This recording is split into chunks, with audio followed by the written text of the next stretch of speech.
the attacks of the enemy that we refuse to acknowledge. If historical rivalries that led us to war in the past have faded, can then concluded that the Haitian state is no longer a threat to Dominican sovereignty? Of course not. A state can threaten another state, pushing its population to neighboring territory, using the soft power of NGOs, international condemnation, spreading stereotypes, on behalf of the humanitarian crisis, give carte blanche to the international interventionism. A state may be placed outside the international legality and threatening with sanctions of economic embargos, oil deprivation, suspension of agreements by intervention of his enemies.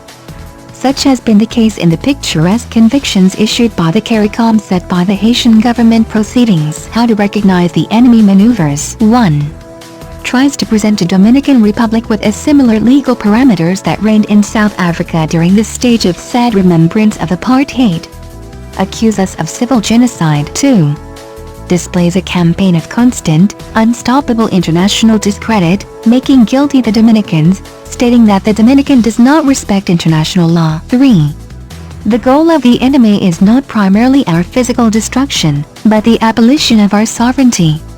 The destruction of the historical results that proclaimed our independence from the Haitian influence in 1844. To do so, they must give that nonsense character. 4.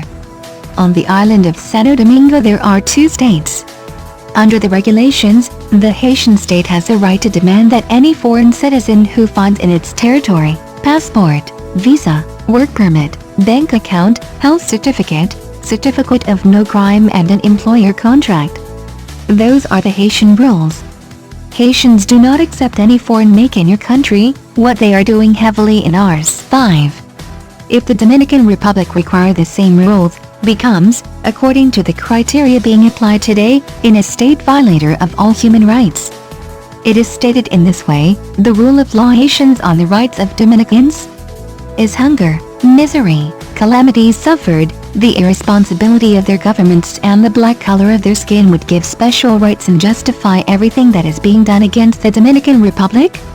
In the name of what human rights are destroying our rights and international arbitration, the sovereignty of both territories should be guided by the principle of equality.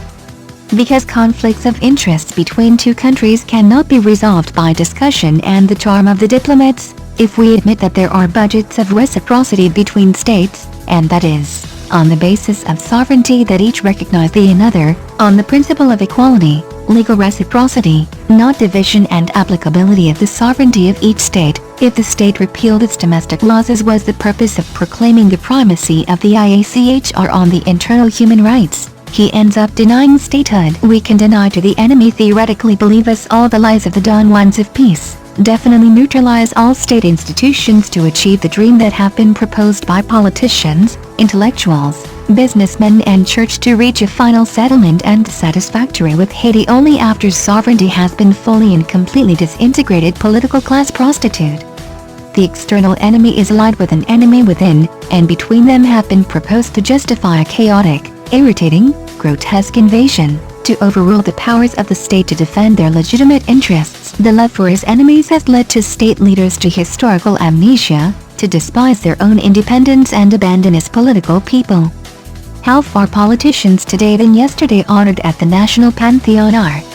The lack of greatness of these men has led them to destroy the past and dismantle the sovereignty in the name of the alleged defense of human rights of some foreigners.